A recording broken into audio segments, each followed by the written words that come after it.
if you are in a corporate setting and you send out an email, a major email with a report, it goes out and the information is wrong, and you are about to get a lot of heat for that mistake. When all eyes are on you, it's a lot easier for you to shift the blame, even subtly, to say, well, I didn't get the most updated information from such and such department. I was only relying on what was said in the last meeting by a particular supervisor. It's really the blame game. If you can save face, you are solidifying the confidence and the trust that people have in you and in your abilities. Now that shows up not just in the workplace, it can show up in your home, with your spouse, with your children, in church, with your ministry. It's easy to say things, even blame shift on a subtle level, because we want to make sure that people look at us in the greatest light.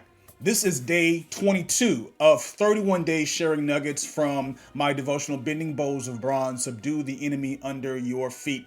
And today we're talking about another enemy weapon in spiritual warfare that's called self-preservation. Again, this is not one of the high-class weapons. We're not talking about divination or curses or the things that the other side in our minds would do. We're talking about casual things that the average believer will utilize to their own detriment. Anytime we use Satan's weapons that are not based on truth, that are not based on love, that are rooted in transactionality, rooted in what can I do for me, even if it also benefits somebody else, we know the enemy can exploit for his glory instead of God's glory. For many of us, this weapon shows up when we cover our faults instead of confessing them, throwing people under the bus to maintain our status, choosing silence over calling out injustice just to keep the peace, even pretending to be strong to the detriment of others instead of admitting that we need help. When we choose self-preservation, we're silently declaring that we don't trust God enough to cover us, to protect us. And so we're placing ourselves as a God before him. In Matthew 16:25, Christ said that whoever wants to save their life will lose it, but whoever loses their life for my sake will find it.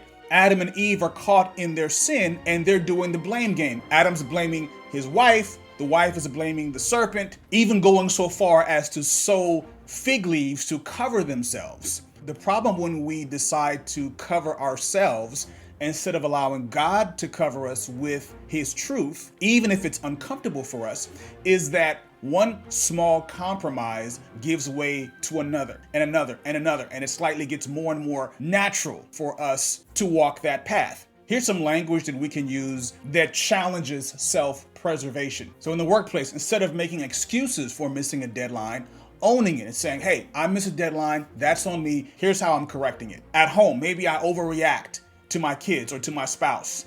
I overreacted, I apologized, let's handle this the right way. Each time we exercise God's weapons, it becomes more natural for us to trust God, even if it's uncomfortable, versus trusting ourselves because it feels better in the moment, hiding our weaknesses, hiding our faults. What's one place where you're choosing integrity over your security today? Go ahead and put "Cover Me, Lord" in the comments. If you haven't yet grabbed the book, go to bendingbowsofbronze.com, download the first 3 days, and let's get started on this 31-day journey together. Tomorrow, we see this in action with one of the most famous narratives in this David saga that shows how self-preservation can truly be catastrophic. I will see you tomorrow.